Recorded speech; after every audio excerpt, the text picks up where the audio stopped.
want to share with you a trick that can help you look at your sentence variety.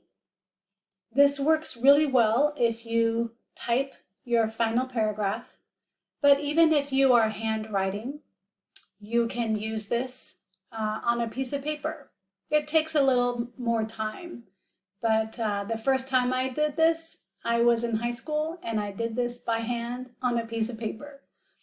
So after you write your paragraph on another piece of paper, you can copy the sentences, but you're going to copy them in a list order just to analyze your sentence variety. Because this is typed, I can do this much more easily. Right now I have my indent, but I'm going to click in front of the first word and just hit backspace on my keyboard. And then I'm going to click in front of each new sentence. After a period, I hit enter. And then after a period, I click and hit enter. And another period, click and hit enter. It's not going to stay this way. This is not what it will look like when I give this to the teacher. But this will help me just right now look at my sentence variety. So you can do this to the whole paragraph. I ended up writing a long paragraph. So right now it's not a paragraph. It's a list of sentences, right? But when I look at these sentences, I can see I have a long sentence, and then I have a kind of a medium sentence. I have a longer sentence, and then a medium sentence or a shorter sentence. So I can see the length variety, how long it is, the length, pretty easily. And I see that I often have long sentences. This is typical for me. My brother always helps me write some shorter sentences in there, but I also have like a short, simple sentence here. And here's another short sentence. So the variety is okay in length. The other thing I want to look at is the beginning of my sentences. Do all my sentences start with a subject and a verb? I will never forget. There was. Okay? But no, I actually started this sentence with a complex connector before the earthquake struck, past tense of strike, it's an irregular. Before the earthquake struck, comma, everyone knew it could happen at any time. So this is a complex sentence. It's really nice if you have a couple of these where you start the sentence with a complex connector. Just make sure that you have your independent clause after another subject and a verb.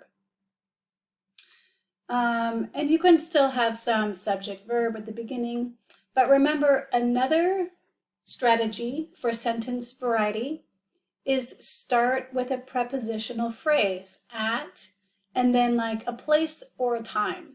At the high school where I was teaching, we had emergency drills. Also start some sentences with a transition word.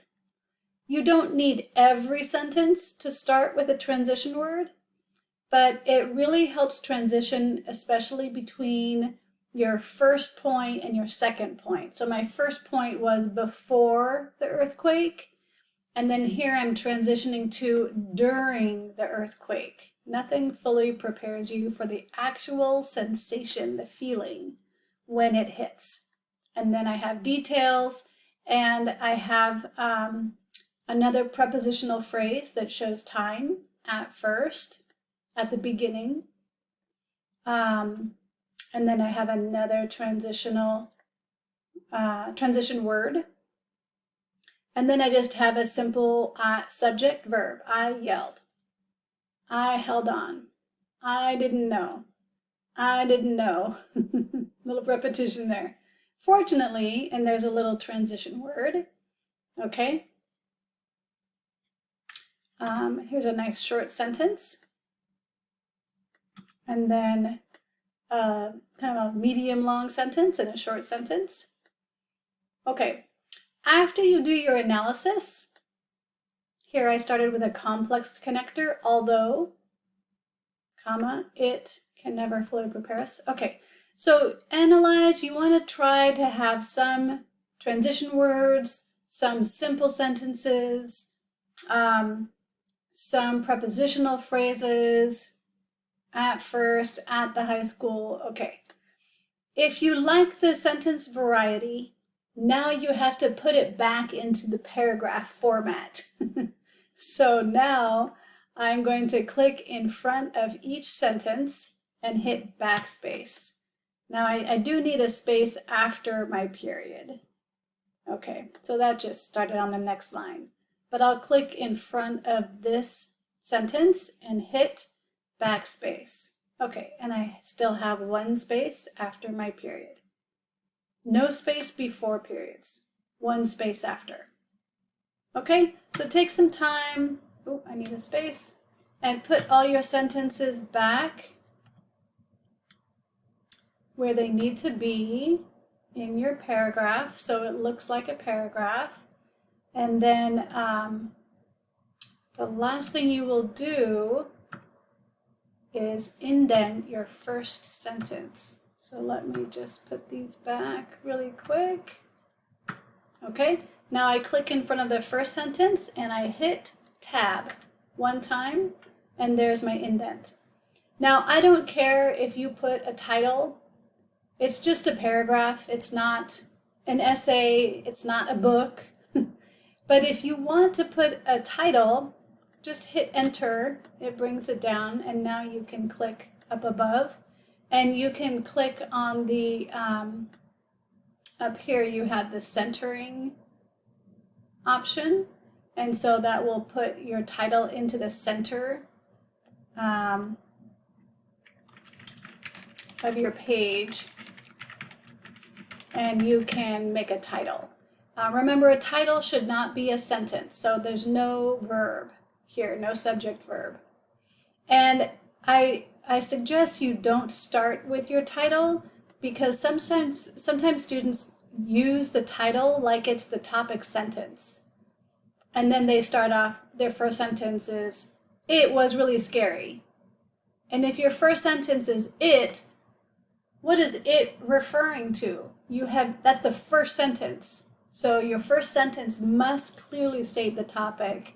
My first earthquake was really scary.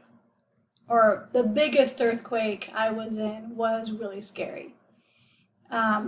So if you do a title, do it at the end.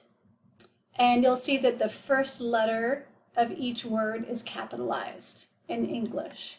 And then normally when you give this to your teacher, this goes, you'll have your heading here.